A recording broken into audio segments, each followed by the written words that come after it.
Today we're talking about building these floating shelves. Now, typically the way floating shelves are built is that there is a brace that is attached to the wall, and then a box or your shelf goes over it. The frame is usually built using 2x materials, so 2x2s, 2x3s, 2x4s, and then you have the boards that go over it, which are usually 3/4 of an inch thick, which makes the floating shelves usually pretty thick.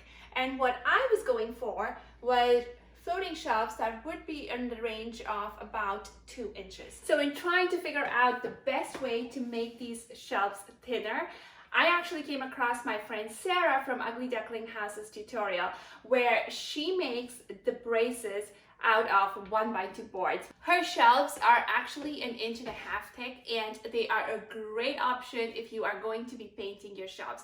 I have a link to her tutorial in the description below. Now, I wanted stained shelves, and I wanted each of these seams to be nice and seamless. So let me show you how I built these shelves.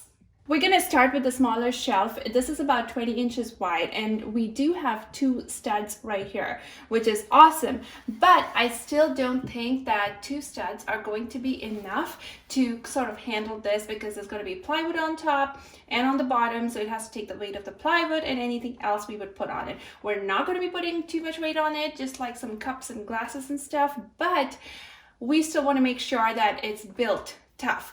So I am actually going to add a toggle bolt in the middle as well. And then let's see if it's strong enough. I started by marking exactly where the board would go on the wall and transferred the location of the studs onto the board. I pre-drilled these locations as well as a spot in the center where the toggle bolt would go.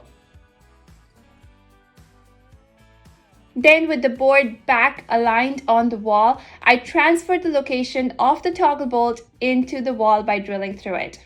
Now, I need a larger hole for the toggle bolt in the wall, so I decided to do that, but I hit a conduit inside. So I went back and made another hole to move the toggle bolt a little towards the right.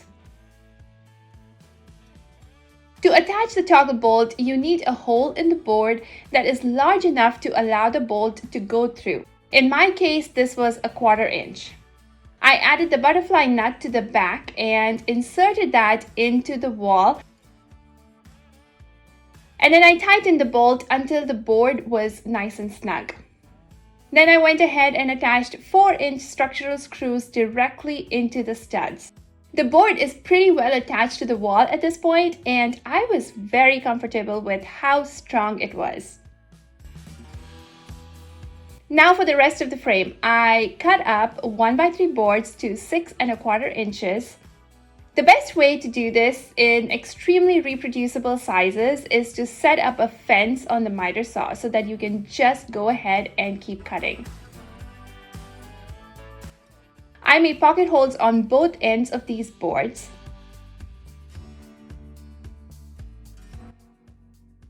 Next, I transferred the screw locations onto my new board so that I can attach 1x3s without hitting any of these screws.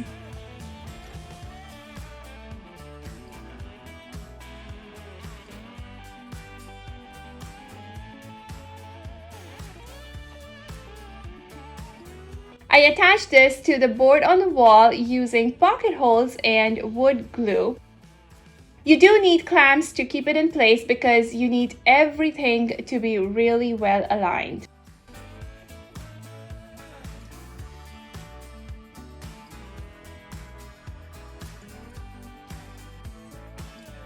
Then I just repeated it for the rest of the shelves. For the longer shelves, I did have multiple studs, but I did go ahead and add a couple of toggle bolts in between there just to be safe.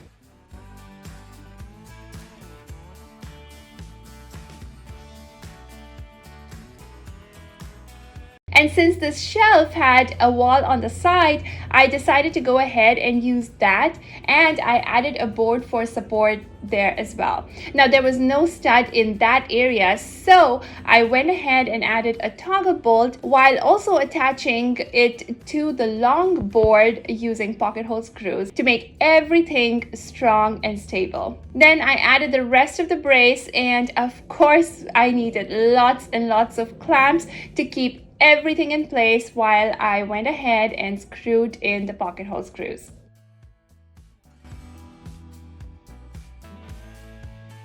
It would have been impossible to drive in pocket holes on the end board, so I added a countersink screw in that corner.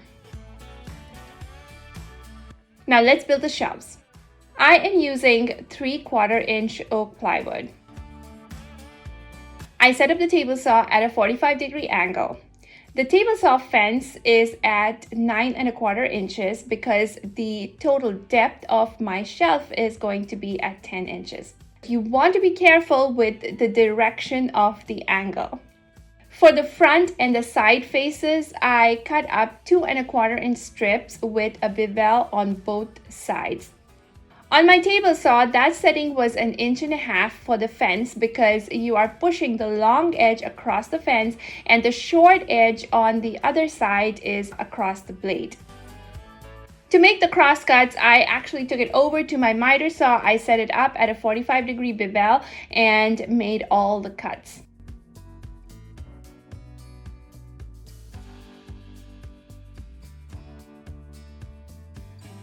Time for the truth.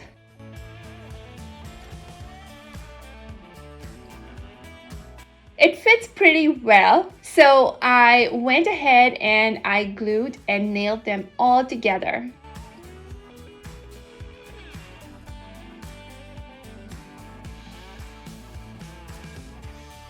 At this point, my nail gun got jammed, so I actually went ahead and used my pin nailer, which worked out pretty well because those pin nail holes are even tinier.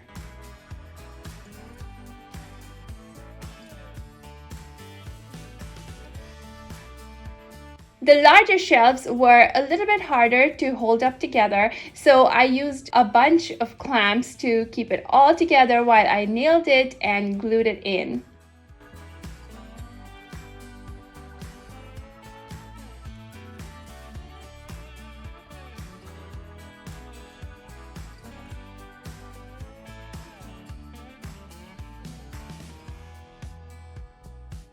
I did add a couple of finished nails directly through the shelf into the brace at the end to keep everything in place.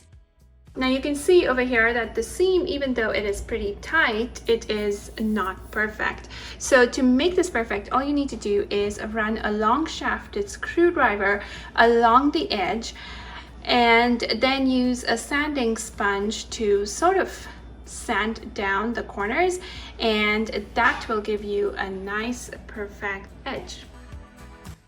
That's it. I taped and I stained it a light gray brown color. Once the stain was dry, I actually noticed there were some areas where you could see a gap and it needed a little bit of wood putty. So I added that in, and then I went ahead with another coat of stain and I sealed it with a satin top coat.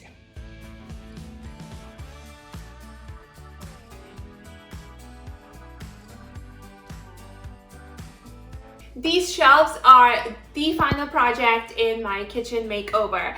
We've installed flooring, I painted the cabinets, installed the backsplash, and I am getting ready to bring you the complete before and after. So stay tuned for that.